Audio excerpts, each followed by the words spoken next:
Hello and welcome to Confidence After Cancer, the podcast for women rebuilding their confidence, identity and life after cancer. I'm your host, Gabrielle Mottershead, cancer recovery coach, breast cancer survivor and founder of Confidence After Cancer. And before we begin, if you've been listening for a while and finding yourself thinking, this sounds exactly like me, I'd love to invite you to book a free confidence clarity call. It's a relaxed conversation where we can explore where you are now, what's keeping you stuck, and what might support look like to help you move forward. You'll find the links to book that in the show notes. So let's get started. Have you noticed you're looking after everybody else? Because I want to start with a question. How often do you put everybody else's needs before your own? Maybe you're back at work and saying yes to extra projects. Maybe you're supporting aging parents. This is more and more common now with people that I meet. Maybe you're helping adult children. Maybe you are carrying the mental load for your household. Again, a role that many women carry, so sometimes really subconsciously for many years without even realizing that actually it's a load for you to carry. And maybe you're the person everyone turns to when they need advice, support, or reassurance. And yet, when was the last time you stopped and asked yourself, what do I need? Because for many people, especially women, after cancer, people pleasing becomes even stronger than it was before your diagnosis. Not weaker, but stronger. And you would think that facing cancer would make us better at setting boundaries, and sometimes it does, but quite often the opposite happens. Many women come through treatment feeling incredibly grateful to be alive, and gratitude can sometimes quietly turn into obligation. You could start thinking, I shouldn't complain, I should be grateful. Other people have it worse than me, or I don't want to let anybody down, or I want to make the most of this second chance that I've been given.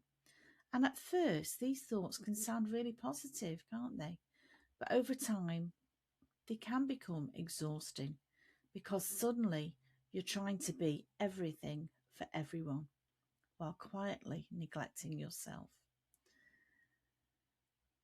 Many of the women I work with privately are known as the strong one, the reliable one, the capable one, the woman who gets things done, the woman who never asks for help, the woman who holds everything together. But here's what often happens behind closed doors. She's actually exhausted. She can feel resentful. She feels guilty for feeling resentful. She can feel overwhelmed. She can feel like she's carrying far too much. And she just doesn't know how to stop. Does that sound familiar? Because confidence isn't just about speaking up in meetings or feeling good about yourself. Confidence is also about your beliefs, believing that your needs matter too. Cancer changes relationships on so many levels, but it can also change your relationship with yourself. For months or even years, your focus, quite rightly, has been survival, appointments, scans, treatment, recovery, just getting through each day. And then treatment ends and everyone expects you to be fine. But you are left trying to rebuild your life while carrying such emotional baggage that nobody else can see. And many survivors tell me, well, I just don't want to be a burden. I don't want people worrying about me, or I should be coping better by now. So instead of asking for support, they give support. Instead of expressing needs, they meet everybody else's needs. Instead of resting, they keep on pushing. And eventually they wonder why they're so absolutely exhausted. And let's clear something up. Self-care is not selfish. Rest isn't selfish. Boundaries is not being selfish. Saying no is not selfish. Asking for help is not the sign of a selfish person. And these are not signs of weakness. They are signs of emotional maturity. The healthiest people I know are not the people who give endlessly. They're the people who understand their limits.